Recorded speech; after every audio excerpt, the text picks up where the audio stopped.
ಲೋಕಸಭೆ ಚುನಾವಣೆಗೆ ಬಿಜೆಪಿಯಲ್ಲಿ ರಾಜಕೀಯ ಲೆಕ್ಕಾಚಾರಗಳು ಜೋರಾಗಿ ಬೀಸುತ್ತಿವೆ. ರಾಜ್ಯಸಭೆಗೆ ಆಯ್ಕೆ ಮಾಡಿದ ಬಿಜೆಪಿಯ ಅಭ್ಯರ್ಥಿಗಳ ಆಯ್ಕೆ ನೋಡಿದ್ರೆ ಇದು ಸ್ಪಷ್ಟವಾಗುತ್ತದೆ. ಅಷ್ಟೇ ಅಲ್ಲ, ರಾಜ್ಯ ಬಿಜೆಪಿ ನಾಯಕರ ಆಯ್ಕೆ ಶಿಫಾರಸು ಕೂಡ ಕೆಲಸ ಮಾಡ್ತಿಲ್ಲ.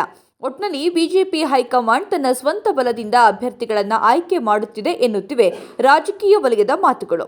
ಮಾತ್ರವಲ್ಲ, ಕಳೆದ ಲೋಕಸಭಾ ಚುನಾವಣೆಯಿಂದ ಹಿಡಿದು ನಿನ್ನೆ ಮೊನ್ನೆಯ ರಾಜ್ಯಸಭೆಗೆ ಅಭ್ಯರ್ಥಿಗಳನ್ನು ಆಯ್ಕೆ ಮಾಡುವ ವಿಚಾರದಲ್ಲಿ ಕರ್ನಾಟಕ ಬಿಜೆಪಿ ಘಟಕದ ಶಿಫಾರಸು ಒಂದೂ ಬಿಜೆಪಿ ಹೈಕಮಾಂಡ್ ತೆಗೆದುಕೊಳ್ಳುವ ನಿರ್ಧಾರ ಮಾಡಿಲ್ಲ. ರಾಜ್ಯದಿಂದ ಅವಧಿ ಪೂರೈಸಿ ಖಾಲಿಯಾಗುತ್ತಿರುವ 4 ರಾಜ್ಯಸಭಾ ಸ್ಥಾನಗಳಿಗೆ ಅಭ್ಯರ್ಥಿ ಯಾರು ಎನ್ನುವುದು ಅಂತಿಮವಾಗಿದೆ. ಕೊನೆಯ ಕ್ಷಣದಲ್ಲಿ ಬಿಜೆಪಿ ಜೆಡಿಎಸ್ ತಮ್ಮ 2ನೇ ಅಭ್ಯರ್ಥಿಯನ್ನ ಕಣಕ್ಕಿಳಿಸದೇ ಇದ್ದಲ್ಲಿ ಈಗ ಬಿಡುಗಡೆಯಾಗಿರುವ ಪಟ್ಟಿಗೆ ಅಂತಿಮ.